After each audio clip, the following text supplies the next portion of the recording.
안동중앙고등학교 학생들, 오늘도 19차시 함께하게 될 이상훈입니다. 자, 우리 지난 시간 장마를 모두 끝내고 총 정리까지 끝냈죠. 그래서 학습활동 교과서 79쪽부터 선생님이 81쪽까지 풀어오라고 했었는데 다 잘 풀었겠죠.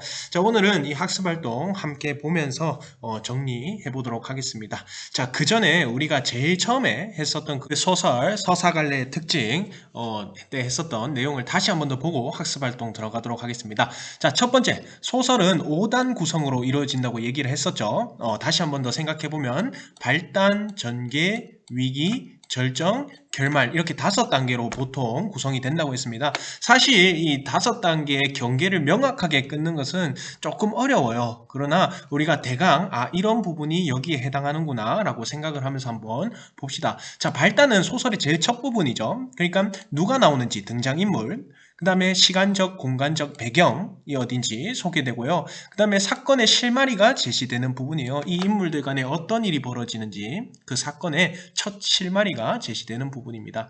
자, 전개는 말 그대로 전개된다라는 뜻이에요. 앞으로 나가는 부분인데 사건이 이제 인물 간의 이런 이야기들, 갈등, 뭐 이런 사건이 진행되면서 좀 더 사건이 구체화되고 그 다음에 뭔가 이 둘 사이에 갈등, 불꽃이 튈 것 같다. 또는 한 인물의 내면에서 이것 때문에 고민할 것 같다라는 갈등의 실마리가 제시되는 부분을 우리가 전개라고 합니다. 갈등의 실마리. 자, 위기는 말 그대로 갈등이 본격적으로 시작되면서 점점 갈등의 수위, 강도가 높아지는 부분이에요. 그래서 점점 뭐 주인공이 내적 갈등을 한다거나 아니면 주인공, 주동인물과 반동인물 간의 갈등이 일어나는 부분을 우리가 위기라고 합니다. 자, 절정은 말 그대로 최고조에 이르는 부분이죠. 이 둘 사이의 갈등이나 한 인물의 내면의 갈등이 최고조로 이르는 부분을 우리가 절정이라고 합니다. 자, 마지막으로 결말은 이 갈등이 해결되는 거예요. 내 고민이나 가치관의 이 갈등이 해결되거나 또는 인물 간의 이 갈등이 화해나 용서로 인해서 뭐 해결되는 부분. 그런데 미해결되는 경우도 있죠. 어떻게 주인공이 됐는지 몰라요. 그래서 이런 부분을 우리가 열린 결말이라고 합니다. 열린 결말. 그러면 이 해결되는 부분을 우리가 뭐라고 하겠어요? 닫힌 결말이라고 하겠죠. 자, 그래서 이렇게 어쨌든 해결되거나 미해결된 채 마무리되는 부분을 우리가 결말이라고 합니다. 그래서 5단 구성, 발단, 전개, 위기, 절정, 결말. 다시 한 번 더 기억을 하고요. 자, 인물의 성격을 파악하는 것이 중요하다고 했습니다. 이 인물이 어떤 인물인지에 따라서 작가가 누구를 더 응원하느냐, 누구 편에 서 있느냐, 그게 곧 주제의식과 연관이 돼 있거든요. 그래서 인물의 성격을 파악하는 게 중요한데 제일 쉬운 방법은 직접 제시로 파악하는 방법이죠. 직접 제시는 서술자, 이야기를 전달해 준 사람이 인물의 성격을 직접 언급하는 거예요. 그래서 예를 들어서 우리 장마의 할머니 부분을 보면요. 할머니는 고집이 세셨고 삼촌에 대한 사랑이 깊었다.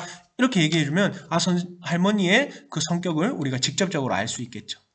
자, 간접 제시는 뭐냐면 직접 서술자가 알려주지 않고 인물의 행동이나 말을 통해서 우리도 예를 들어서 사람의 성격을 알기 위해서 어떤 그 사람이 하는 말이라든가 행동을 보면 그 사람의 성격을 대강 짐작할 수가 있죠. 이런 식으로 행동이나 말을 통해서 성격을 간접적으로 암시하는 거죠. 자, 예를 들어서 아까 앞에서 말했던 할머니가 고집이 세고 삼촌에 대한 사랑이 깊었다는 것을 간접 제시로 나타내면 이렇게 나타낼 수 있어요. 일단 고집이 세다는 걸 나타내려고 할머니는 삼촌이 돌아온다는 점쟁이 말을 끝까지 믿죠. 모두 다 가족들이 포기했을 때 점쟁이 말을 믿고 삼촌이 돌아온다는 진시가 지났는데도 불구하고 계속해서 삼촌을 기다리면서 가족들을 닥달합니다. 맞죠? 고집이 세다는 것도 알 수 있고 그만큼 할머니가 삼촌에 대한 사랑도 깊었다는 걸 알 수 있죠. 이런 행동들. 또 할머니가 가족들에게 삼촌을 맞을 준비를 하면서 막 음식 준비도 시키고 등이 왜 꺼졌냐 하면서 막 혼내기도 했었죠. 그런 행동과 말을 통해서 삼촌에 대한 사랑이 깊었다는 걸 우리가 간접적으로 알 수가 있죠. 자, 넘어가도록 하겠습니다. 자, 소설 속에는 항상 갈등이 무조건 나옵니다. 갈등. 그 갈등의 종류는 두 가지 있었죠. 외적 갈등은 반드시 두 대상의 갈등이 일어나야 된다. 인물과 인물. 우리 장마에서는 할머니와 외할머니. 외적 갈등이었죠. 그 다음에 인물과 사회. 그 다음에 인물과 운명, 인물과 환경 이렇게 두 대상이 갈등하는 것을 우리가 외적 갈등이라고 했고요. 내적 갈등은 한 인물의 내면속, 마음속에서 일어나는 그런 고민이라든가 또는 가치관, 이렇게 해야 되나 저렇게 해야 되나 이 가치관이 서로 상충될 때 우리가 내적 갈등이라고 합니다. 자, 그런데 중요한 거는 갈등이 어떻게 해소하는지 또는 해소되는지를 갈등을 어떻게 해소하는지 또는 해소되는지를 항상 관심 가져야 된다. 왜? 그것이 곧 작품의 주제의식과 관련되어 있다라는 거죠. 이 갈등이 해소되는 과정이 바로 작가가 말하고자 하는 바가 되겠죠. 우리 장마에서도 할머니와 외할머니가 서로 용서하고 이해하고 자식과의 그 사랑, 가족애로서 서로 용서하고 화해하잖아. 그래서 결국 갈등이 해결되는 것처럼 그게 결국 작가가 우리 민족에게 하고 싶은 말이죠. 우리 남북 이념 대립해서 갈라서 있지만 우리 결국에는 민족적 동질성, 우리는 한민족이라는 이 동질성으로 용서하고 화해하면 이 갈등을 해결할 수 있을 거다. 이게 바로 작가가 말하고자 하는 바잖아. 맞지? 그래서 갈등이 어떻게 해소되는지를 항상 관심을 가져야 됩니다. 소설에서. 자, 그 다음 배경은 시간적 배경, 공간적 배경도 있고 또 전체적인 배경이 있어요. 우리 예를 들어서 우리 작품 제목인 장마가 이 소설의 전체적인 배경을 아울러 싸고 있죠. 그래서 이 장마가 끝나면서 작품도 끝이 나요. 맞지? 그래서 이 장마라는 배경이 어떤 역할을 하느냐? 주로 배경은 분위기를 형성해요. 시대적 배경도 공간적 배경도. 그리고 그 시대적 배경, 공간적 배경, 또 전체적인 배경이 작품의 주제를 암시합니다. 6.25 전쟁이라는 시대적 배경이 장마에서 어떤 역할을 하는가? 그 다음 장마라는 것이 이 주제를 어떻게 암시하는가? 이런 것들을 파악하는 게 중요하겠죠. 자, 그러면 우리 학습활동 한번 하나하나 보도록 하겠습니다. 그러면 학습활동 첫 번째 우리 79쪽입니다. 한번 봅시다. 자, 장마를 감상하고 소설의 구성 단계에 따라 주요 사건을 정리해보자 이렇게 돼 있죠. 자, 소설의 5단 구성 우리 아까 했었죠? 발단, 전개, 위기, 그 다음은 절정, 결말 이렇게 5단 구성이 됐었죠. 자, 그러면 발단부터 한번 봅시다. 자, 주요 사건, 인물과 배경이 제시되는 부분이죠. 그래서 인물은 우리 나라는 서술자, 나, 동만이, 그 다음에 할머니, 외할머니가 같이 살게 된다. 그 다음에 6.25 전쟁이 시대적 배경이었죠. 자, 거기에다가 이 할머니의 아들인 삼촌은 빨치산, 그 다음에 외삼촌은 국군으로 나가서 전쟁에 나갑니다. 뭔가 사건의 실마리가 일어날 것 같아요. 왜? 삼촌은 북한군, 외삼촌은 우리 남한군, 뭔가 할머니와 외할머니 사이에 뭔가 있을 것 같다라는 사건의 실마리가 벌어지게 되죠. 자, 전개는 이제 사건이 진행되면서 뭔가 갈등이 시작되는 부분이라 했어요. 자, 그런데 쌤이 지난 시간에는 이 교과서에 이 PPT에 나와 있는 이 전개 부분을 위기라고 했을 거예요. 그런데 쌤이 생각했을 때는 이 전개 부분은요, 동만이가 외삼촌의 위치, 삼촌의 위치를 그 낯선 사내한테 알려준 부분이 아마 전개인 것 같아요. 그래서 이 할머니와 외할머니 간에 이 뭔가 갈등, 마찰이 생겼죠. 그래서 발단 부분, 처음 부분에는 아직 할머니와 외할머니가 사이가 그렇게 나쁘진 않았었다라고 나와요. 그러니까 이 사이가 나빠지는 부분, 그 동만이가 꼬지르는 부분부터 쌤은 전개라고 생각해요. 자, 근데 교과서에는 이렇게 나와 있네요. 그래서 이걸 보면 알다시피 경계를 명확하게 나누기가 쉽지 않다라는 거. 자, 한번 볼게요. 자, 외삼촌의 전사 소식이 전해지자 외할머니는 빨치산을 저주합니다. 그래서 본격적으로 갈등이 시작되게 되죠. 맞죠? 외할머니가 빨치산을 저주함으로써. 왜? 빨치산은 삼촌이잖아, 맞지? 다시 말하면 할머니의 아들이니까. 자, 위기 봅시다. 위기는 자, 할머니가 이 삼촌이 돌아온다고 생각했어요. 자, 빨치산이 다 죽어서 그 시체를 읍내에 버려뒀었는데 이 할머니는 삼촌이 죽었다고 생각하지 않고 반드시 아무 날 아무 시에 돌아올 거라고 생각하죠. 누구의 말을 믿고? 점쟁이의 말을 믿고. 그래서 할머니는 무속신앙을 믿고 있다라는 거. 그래서 집안 식구들 막 닥달하면서 채근하면서 삼촌 맞을 준비를 해요. 자, 근데 중요한 것은 뭐가 꺼지게 되죠? 삼촌을 위해 밝혀둔 장명등이 꺼지게 되죠. 자, 절정. 자, 그래서 삼촌이 올 때 진씨가 지났는데도 오지 않고 결국 집에 뭐가 오게 됩니까? 그렇죠? 삼촌이 온다는 날짜에 갑작스럽게 뭐가? 구렁이가 등장하죠. 이 구렁이의 상징적 의미, 죽은 삼촌의 환생이다. 그 다음에 전쟁으로 인해 이념 갈등으로 인해 상처받은 우리 민족이다라는 거. 자, 그래서 할머니는 기절해버립니다. 아들이 죽었으니까. 자, 외할머니는 이 구렁이를 보고요, 막 쫓아내는 게 아니라 이 구렁이를 위로해서 달래서 잘 돌려보냅니다. 누가 해야 될 역할? 할머니가 해야 될 역할을 외할머니가 대신하게 된다는 거죠. 그래서 이 구렁이가 무슨 역할을 하냐? 할머니와 외할머니의 갈등을 해결하게 하는 역할도 한다는 거. 자, 그래서 결국 할머니와 외할머니가 서로 용서하고 화해하면서 화해를 하고 며칠 후 할머니는 세상을 떠납니다. 세상을 떠나기 전에 임종 직전에 서술자인 나와도 화해를 하게 되고 나의 정신적 성숙이 일어나게 되죠. 자, 그 다음 2번 넘어가도록 하겠습니다. 이 소설에 등장하는 인물들의 성격을 파악해보자. 아까 얘기했듯이 직접 제시, 간접 제시가 있습니다. 그렇게 파악한 근거를 찾아보자. 직접 제시라면 근거가 따로 없겠죠. 소설사가 그렇게 말했으니까. 근데 간접 제시라면 그 인물의 행동과 말을 통해서 우리가 근거를 찾아야 된다는 거예요. 자, 일단 할머니는 아들에 대한 강한 집착을 보입니다. 그 다음 무속신앙을 철저히 믿는 왜 고집이 있다. 고집이 세다라는 거. 자, 근거 아까 얘기했습니다. 자, 왜? 아무 날 아무 시에 아들이 돌아온다는 점쟁이의 말을 믿고 아들을 맞이할 준비를 해요. 이걸 통해서 아들에 대해서 강한 집착과 사랑을 가지고 있구나. 그 다음에 구렁이를 아들의 환생으로 여기고 졸도합니다. 여기서 무속신앙을 철저하게 믿는구나 하는 것을 알 수 있죠. 자, 그래서 둘 다 아들에 대한 사랑, 그 다음에 무속신앙을 믿는 고집을 알 수 있는 행동과 말이 되겠습니다. 자, 외할머니는 성격이 어떨까요? 일단 침착하고 지혜로워요. 왜? 구렁이가 찾아왔을 때 잘 달래서 돌려보내줬으니까. 그게 근거가 되겠죠. 무속신앙 마찬가지로 믿고 있습니다. 근거는 구렁이가 등장했을 때 냉정을 잃지 않고 침착하게 사태를 수습했고, 그 다음에 음식을 차려서 구렁이를 달래주고, 할머니 머리카락을 태우는 등 구렁이를 잘 달래서 배웅했다. 이것도 마찬가지 삼촌의 환생이라고 믿었던 거죠. 외할머니도. 그래서 무속신앙을 믿는다. 자, 나는 어떤 성격일까? 일단 어린아이답게 분별력이 부족해요. 그래서 내가 그 낯선 사내한테 삼촌의 삼촌의 집에 돌아왔다는 걸 꼬바르죠. 그 다음에 또 구렁이를 막 잡으려고 합니다. 그래서 일련의 사건을 겪으며 성장합니다. 자, 구렁이를 보자. 아이들과 어울려 구렁이를 해치려고 했고요. 임종의 자리에서 할머니께 용서를 받고 자신 또 할머니의 모든 것을 용서함으로써 성장한다는 것을 알 수 있죠. 사실 이거는 성격으로 보기가 조금 그렇습니다. 성장했다는 거는 그냥 어떤 변화라고 볼 수 있겠죠. 자, 이 소설에 나타난 갈등 상황과 그 해결의 의미를 알아보자. 일단 외적 갈등이죠. 할머니와 외할머니 간의 외적 갈등입니다. 자, 할머니는 일단 빨치산으로 활동하던 아들의 생사를 알 수 없었고, 외할머니는 외삼촌이 있었죠. 국군으로 활동하던 아들이 전사하게 됩니다. 그래서 둘의 갈등이 심해지죠.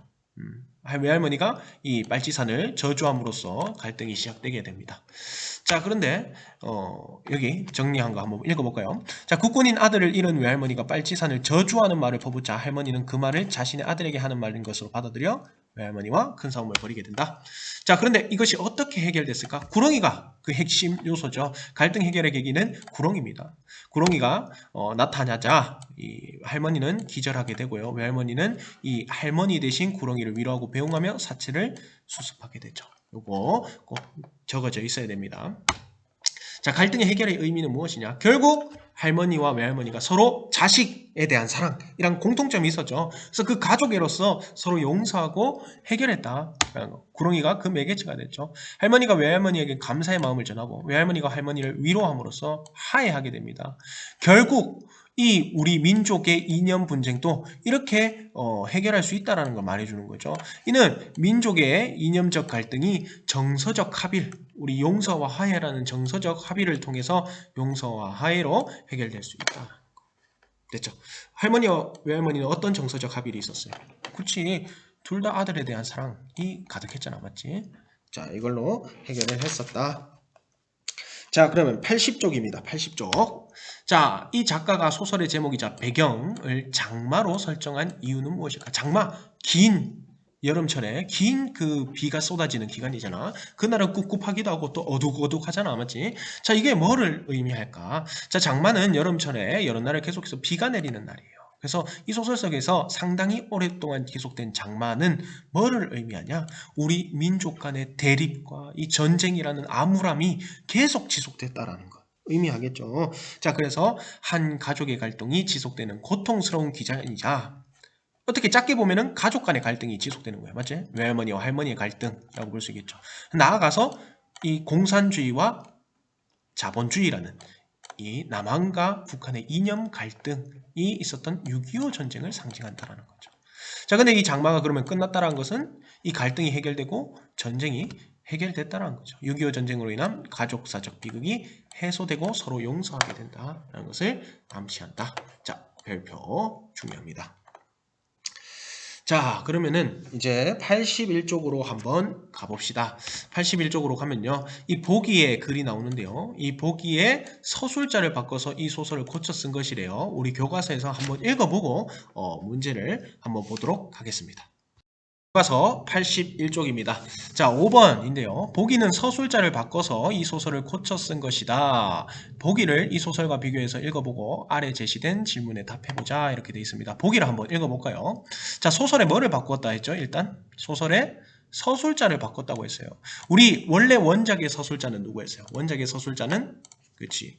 원작은 우리 나가 서술자였죠. 나. 누구? 나. 동만이. 어린 동만이가 서술자였죠. 그래서 우리가 몇 인칭 서술자라고 했나요? 작품 안에서 등장인물로 등장하니까 1인칭 서술자였죠.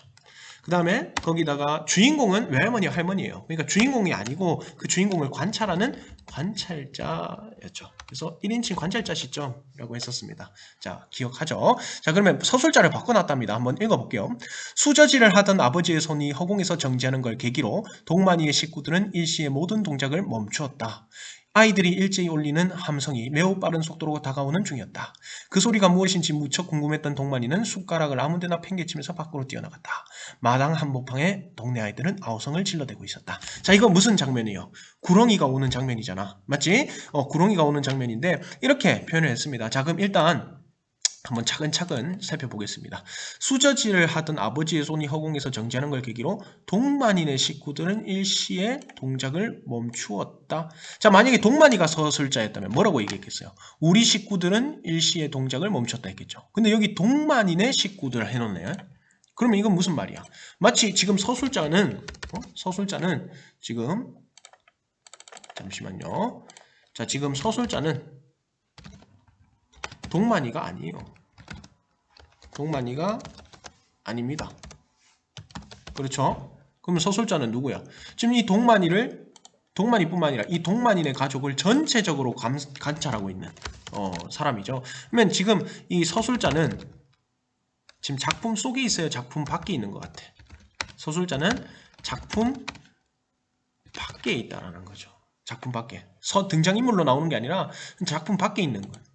그러면 우리가 알 수 있는 거는 이 인칭은 몇 인칭이다? 3인칭이라는 것을 알 수가 있는 거죠. 맞지? 일단 나가 없으면 무조건 3인칭이야. 맞지? 뭐 인물의 이름으로만 제시된 거. 동만이는 이랬다. 할머니는 이랬다. 이렇게. 자, 그래서 3인칭 서술자라는 거 알 수 있고요. 아이들이 일제히 울리는 함성이 매우 빠른 속도로 다가오는 중이었다. 구체적으로 상황을 설명해주고 있습니다. 서술자가.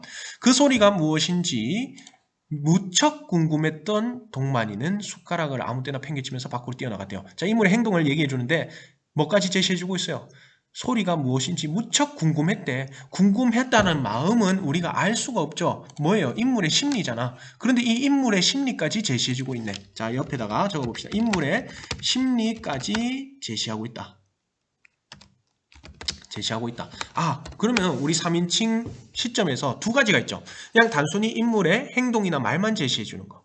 심리까지 제시해 주는 거. 자, 우리는 심리까지 제시하고 있으니까 우리는 이걸 뭐라고 할까? 전지적 작가 시점이라고 했었죠. 자, 다시 한 번 더. 전지적 작가 시점이라고 했습니다. 전지적 작가 시점이 뭐야? 인물의 행동뿐만 아니라 심리까지 제시해주고 있다.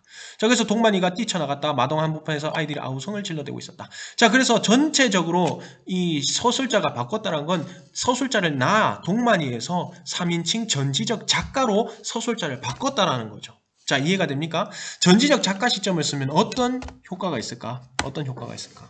첫 번째는 사건. 여기다 쓰지 말고 쌤이 메모장에다가 쓸게요. 메모장에다가.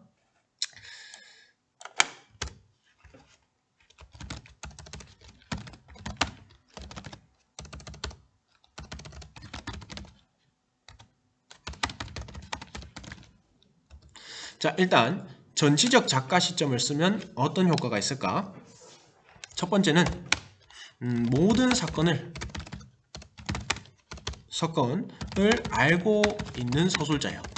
그러니까 좀 더 독자에게 친절한 설명이 가능하겠죠. 뭐 왜 이런 사건이 일어났고 그 다음에 인물의 내면 심리까지 독자에게 전달해 주니까 이 소설의 내용을 이해하기가 더욱 쉽다라는 장점이 있겠죠. 아, 이 인물이 왜 이런 사건을 벌였지? 왜 이런 갈등이 생겼지? 이런 것들을 세세하게 알려줄 수 있다는 거죠. 마치 신처럼, 전리전능한 신처럼 모든 걸 알려주니까. 그렇지? 자, 이것이 특징이 되겠습니다. 자, 그러면 우리 다시 PPT로 돌아가 보도록 하겠습니다. PPT로 돌아가서 보기는 서술자를 바꿔서 소설을 고쳐 쓴 거죠. 자, 어떤 그 시점에서 어떤 시점으로 바뀌었지? 1인칭 서술자, 거기다가 관찰자 시점이었는데 1인칭 관찰자 시점에서 뭘로 바뀌었죠? 전지적 작가 시점으로 바뀌었죠. 자, 그럼 이 소설을, 이 장마, 원작을 보기와 비교할 때 서술자 시점에서 어떤 차이가 있는가 보면, 자, 이 소설의 서술자, 원작의 서술자는 나라는 어린아이였죠. 그래서 소설 속 등장인물이 사건을 관찰하고 있었으므로 1인칭 관찰자 시점이에요. 반면 이 우리 보기에 제시된 것은 서술자가 소설 밖에 위치했죠. 다시 말하면 이 전체적인 인물 밖에서, 작품 밖에서 모든 걸 관찰하고 있었어요. 그래서 3인칭 시점이었고, 등장인물의 행동과 태도뿐만 아니라 내면 세계, 동만이는 무척 궁금했다라는 그 심리까지도 서술하고 있으므로 전지적 작가 시점이 된다라는 거죠. 자, 다음 문제. 이 소설의 서술자를 만약에 할머니로 바꾸면 결말 부분의 사건 전개나 서술은 어떻게 바뀔까? 할머니가 돌아가셨는데 그 결말이 어떻게 서술이 바뀔까요? 자, 만약에 나가 이야기를 하는 게 아니라 할머니가 이야기를 한다면 할머니 입장에서 좀 더 서술이 되겠죠. 나가 만약에 할머니였다면, 맞지? 할머니의 행동의 이유, 할머니의 심리, 왜 할머니를 어떻게 생각했는지, 어떻게 용서하게 됐는지, 그런 구체적인 할머니의 심리까지 제시될 거예요. 그래서 답을 보면요. 할머니가 외할머니에게 고마워하는 마음이나 삼촌에 대한 할머니의 애틋한 마음을 좀 더 섬세하게 드러낼 수 있겠죠. 할머니 입장에서 쓴 거니까, 맞지? 서술자가. 자, 그러나 나의 생각, 동만이의 생각이나 심리는 좀 더 부족할 거예요. 설명이, 맞지? 내가 마음속으로 할머니의 모든 걸 용서한 심리나 할머니가 돌아가시기 직전의 사건을 세세하게 서술하기는 어려울 것이다. 왜? 할머니가 돌아가시기 직전에는 기절했었잖아. 맞지? 기절했으니까 할머니가 만약에 이야기를 알려준다면 외할머니가 했던 행동들을 얘기해 줄 수가 없겠죠. 이해됐습니까? 자, 넘어가겠습니다. 이 소설의 작가가 동만이라는 어린아이를 서술자로 설정한 이유는 뭘까? 자, 할머니도 있고 외할머니도 있고 동만이도 있는데 왜 작품 속의 서술자를 동만이로 설정했을까? 하필 또 어린아이로. 맞지? 그럼 좀 더 뭔가 객관적으로 볼 수 있다는 거죠. 만약에 할머니가 서술자였다면 삼촌에 대한 이야기가 위주로 나왔겠지. 맞지? 외할머니라면 외삼촌. 근데 동만이 뭐야? 딱 그 중간에 있잖아. 그래서 좀 더 사건을 객관적으로 볼 수 있다는 거죠. 자, 동만이라는 어린아이가 자신의 가족 이야기를 들려주는 형식을 통해 민족 분단이라는 이념 문제를 가족사로 대입해 이야기하고 있다. 자, 작가는 남북한의 이데올로기 대립이라는 무거운 주제, 또 어찌 보면은 뭔가 무서운 주제고 무거운 주제죠. 이것을 직접 다루지 않으면서도 전쟁의 비극성을 효과적으로 전장하기 위해서 서술자를 어린아이로 설정한 것이다. 또 하나 더 적어줄까요? 사건을 좀 더 어느 이념에 치우치지 않고 객관적으로 전달할 수 있기 때문에 어린아이 서술자를 사용한 거죠. 됐죠? 자, 근데 이 어린아이 서술자의 한계는 뭐예요? 어른들의 깊은 생각이라든가 이런 속마음을 파악하기가 힘들다. 그걸 보완해 줬었죠. 어른이 된 나의 과거의 상 시점을 통해서. 됐죠? 자, 그러면 다음 학습활동 넘어가겠습니다. 자, 소설의 주제를 파악해보고 앞에 활동 2에서 5에서 확인한 소설의 구성 요소가 작품 주제 전달에 어떻게 영향을 미치는가? 소설의 구성 요소 다시 한 번 더 생각해볼까요? 우리 소설의 구성 요소는 구성의 3요소는 인물, 사건, 배경 있었죠. 이외로 뭐 서술자도 있었고 또 갈등 이런 것도 있었잖아. 맞지? 그게 어떻게 주제를 전달하는지 영향을 미칠까? 일단 주제부터 생각해 봐야겠죠. 주제는 6.25 전쟁이라는 그 민족의 이념 갈등, 그로 인한 상처 이런 것들을 어떻게 해결할 수 있다? 민족 간의 용서와 화해로 해결할 수 있다. 여기서 이념의 대립으로 빚어진 한 가족의 비극, 외삼촌이 전사하고 삼촌이 죽게 되는 이 비극과 이 민족적 정서, 우리는 한민족이다 라는 이 민족적 정서를 통해 갈등을 극복하고 화해할 수 있다. 이게 주제가 됩니다. 꼭 적어주세요. 자, 그러면 인물은, 배경은, 사건은, 또 갈등과 서술자는 이것을 어떻게 영향을 미쳤을까? 첫 번째, 등장인물인 외할머니와 할머니의 그 상황을 어떻게 만들어놨어요? 외삼촌은 국군, 할머니의 아들인 삼촌은 빨치산. 그래서 딱 이념 대립이다라는 갈등을 딱 명시적으로 상시적으로 보이죠. 자, 그다음 자, 배경이 장마였어요. 그래서 장마는 이 가족 내에 그 뭔가 갈등과 6.25 전쟁의 불행을 상징했었죠. 그래서 장마가 끝나가는 건 갈등이 해소됐음을 의미한다. 이것도 주제랑 연관되어 있습니다. 그렇죠? 자, 그 다음 서술자를 어린아이로 설정했어요. 그래서 이 이념의 대립으로 인한 사건들을 객관적으로 서술하면서 전쟁의 비극성을 효과적으로 전달하는 그런 역할을 했었다. 맞죠? 자, 그러면 우리 여기까지 하고 오늘 마치도록 하겠습니다.